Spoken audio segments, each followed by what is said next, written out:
What's going on YouTube? It's your captain, the best captain, the only captain, Captain Nile. That's corny. Ignore that. Fun fact. I talked about this show yesterday. No, 2 days ago. But I was looking crazy. I could not put myself on online like that. I was not gonna put myself on a public server and have everyone laugh at me in such a way. It just wasn't happening. So I got my little protective cap on right now, my little Dewey, and I'm going to say what I said in the video that I made previously today. Yeah. Let's hope that it goes well. So the show that I wanted to discuss is not an anime. We're going to talk about Jentry Chau versus the Underworld. I had zero expectations for this show. Zero, nada, not a pim. I didn't even think about watching it. I just saw it. I said, okay, cool, whatever. You know the shows, you know the time when you're about to go to sleep, it's 11 o'clock. You know, you're working a 9 to 5. For all of us that are working a 9 to 5, you just need something to go to sleep to, pretty much. If it's ASMR or just a show in the background just to watch, you don't really got to pay attention to all the key details or whatnot, and you could just... Oh, I almost choked myself. That's what I put on. I saw Jentry Chau. I said, oh, okay, this looks like Adventure Time or Gravity Falls. Mind you, I've never watched neither of those. Actually, I watched some clips now and then of Adventure Time. I'm like, oh, you know what? This might be cool. It might be chill. Let me just watch it. So I turned it on. It was 11 p.m. when I started. I didn't stop until 3 a.m. and I only stopped because my eyes were too heavy. It just dropped. It just dropped. Mr. Sandman came and knocked my behind out. I was about to curse. I didn't want to curse.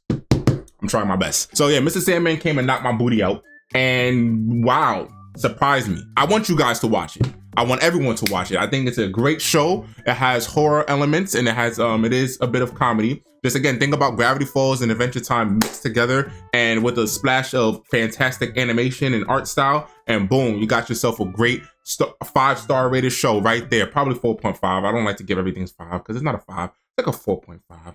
Yeah. The show was about, I'm talking a lot, aren't I? You like it? I like how it sounds too. The show was about a teenager named Jentry who was gifted these powers at a very young age. She did not have a say in this, not one whatsoever. She was given these powers, and because of this, there is a creature named Chang who has been taken over. Who has been taken over by? Excuse me, my grammar was terrible. My English is. I don't even know. Who was taken over by a demon named the Mogwai. Chang was a human years back, I think 400 years ago, who ended up losing his daughter. His daughter died, I think, due to a fire or whatsoever. I'm not entirely sure what happened, but the daughter died. So as a father should, he was persistent on bringing his daughter back. He was determined. He loved his daughter. He didn't want his daughter to just be in the underworld and he's just sitting there by himself all day with no wife, no child, no nothing. He's lonely. So doing what a father is going to do, he did everything possible to get his daughter back, but nothing was working. He ended up going to this, I forgot this lady's name. I forgot who she is, but I'm just going to say she's a magician just for the fun of it. Yeah, she's a magician.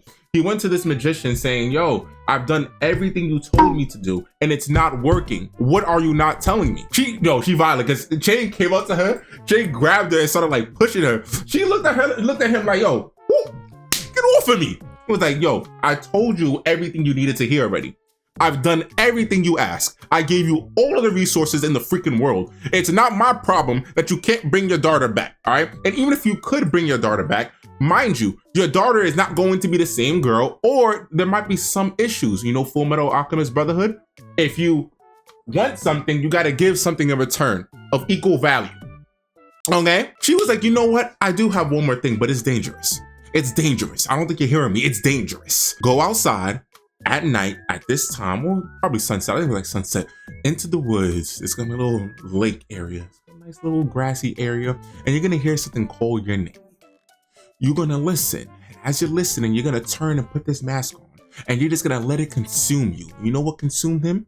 The Mogwai. A Mogwai is a demon in the show. It's a little parasite. It's weak by itself, but once it's given powers or it latches onto somebody, golly, it is strong. It's a beast to be reckoned with, right? So the Mogwai pretty much manipulated Chang because they both had the same goals, and it was to gain the power. So Chang's goal was to gain the power to bring his daughter back. Mogwai, it just wants to be powerful. So the Mogwai manipulated Chang saying, listen, yo, we got the same goal. Our goals are aligned. We might as well team up together, do what we got to do, get the powers, get your daughter back, and just become a team. The Mogwai has now implanted, he has implanted himself in that dude's brain talking to him like the devil on the shoulder. This is where I start to compare Jentry. I don't want to say Spider-Man. I don't want to say Spider-Man, but it's similar to Spider-Man, but I don't want to say Spider-Man. I'm saying Spider-Man a lot, but I don't want to say Spider-Man. Jentry embodies the struggle of balancing a life with overwhelming power and a normal life. Because she has these powers, right? Unwillingly, she has to keep them. She has to deal with them. She also has this weight on her shoulder about what happened when she was younger, because she almost destroyed the town that she's from. And everyone's saying, oh, this demon girl, that. They're not entirely sure who it is yet. Eventually, yes, they do find out it's Jentry. I'm spoiling it now because you're going to find out the freaking first or second episode that everybody knows. And mind you, these people in this town, they're weird, okay? They're weird. I think they need therapy. Listen to me when I say this. There are demons in your town. You know what their response would be? Oh, where? That's a demon? What does it do? What's its name? What's its name? I want to know. What does it do? What does it do? It's so... Boy, there's a demon. What do you got going on in your life that this does not bother you? You're not scared? There are demons roaming around your realm and you're just smiling? You're full of joy. Like it's another day. Oh, what made that hole in the wall? A demon? Oh, whatever. Yeah, let's go to class.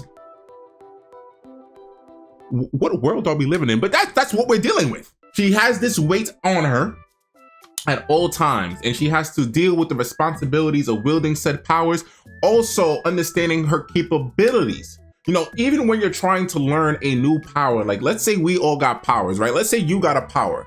I know you probably gonna go crazy. You probably gonna be like Deathstroke or Deadpool and just do whatever the freak you want to do. I get it, because I would do the same thing. However, would you want to harm your family in the process? The process of you learning these powers, right? You also got to live with the fear of harming people while you're trying to control said powers.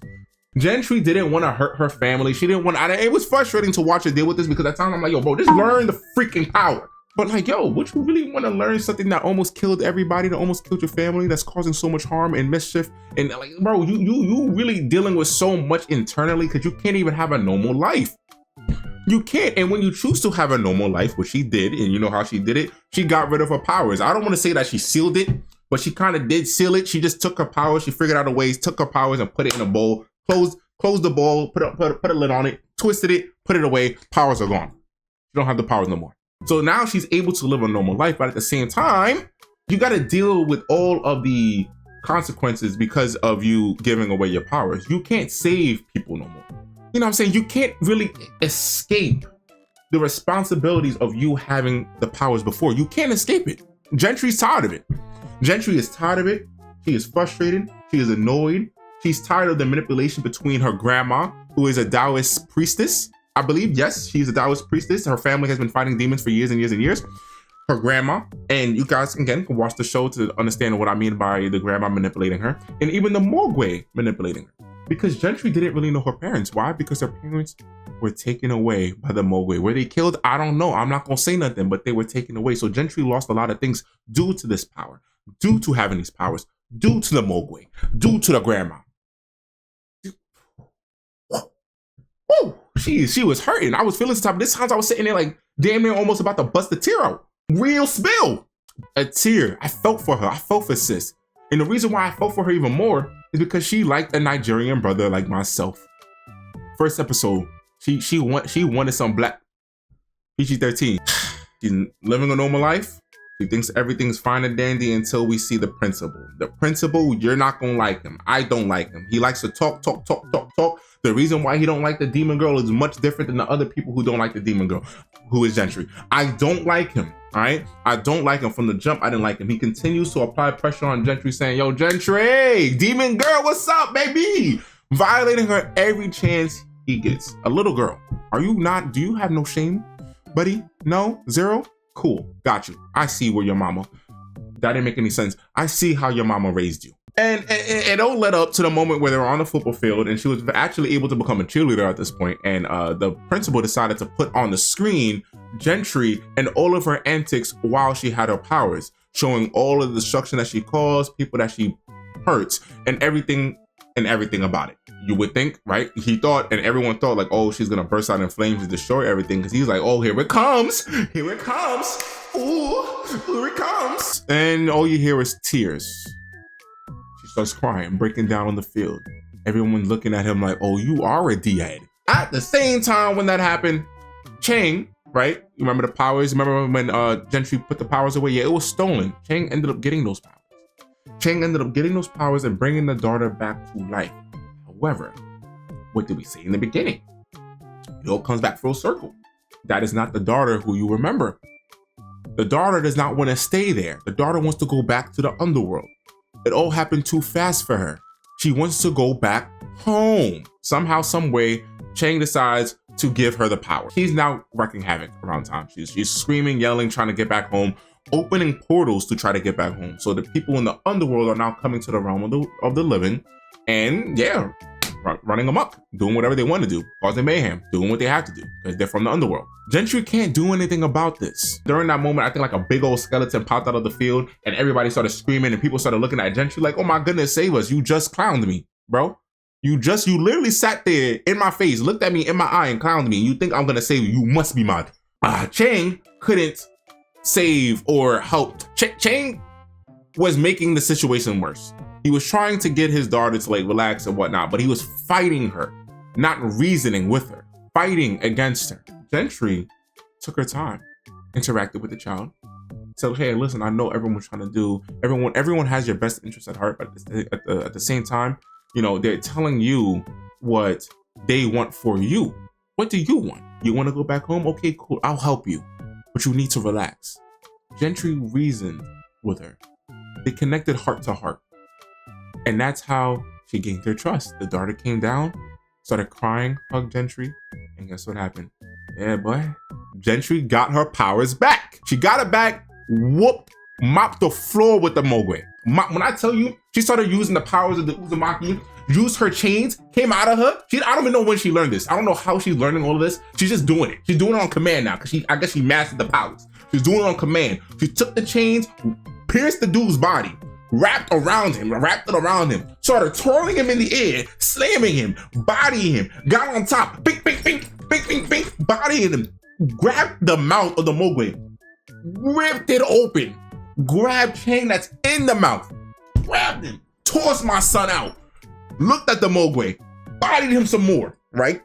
And I was done. She violated. At one point, the Mogwai did have an advantage, but you know, Jentry, the main character, plot, you know what's gonna happen. You know what's gonna happen. So yeah, Jentry mopped the floor with the Mogwai, and then the people from the underworld, the people who are the I guess like the bodyguards or whatever, they came up and was like, yeah, I'm tired of y'all. Y'all have been causing terrible scenarios left and right every single day since you got here. I'm tired of it. All right, so we're gonna take the Mogwai, we're gonna bring him back to the underworld, and he's gonna get freaking tortured for the rest of his freaking life. Okay, cool, capiche? Before that though, the Mogwai looked at Jentry, because Jentry was about to kill the Mogwai. The Mogwai was like, hold on, wait, listen to me. I got information that you may want. I know where your parents are. So I guess you guys can tell what happened. I'm not gonna say too much anymore. Y'all know what happened, right? It was a great show. It was a little bit too fast. If it was a bit longer, I feel like they could have stretched certain parts out for us to really feel or get to understand certain characters and get like some type of connection with them. Overall though, I'm gonna give it like an 8 out of 10. It was fun, engaging, funny. Some scary elements. I don't really get scared like that no more because of all the freaking horror games and stuff that I've been playing. It was there though. There was some scary elements in there.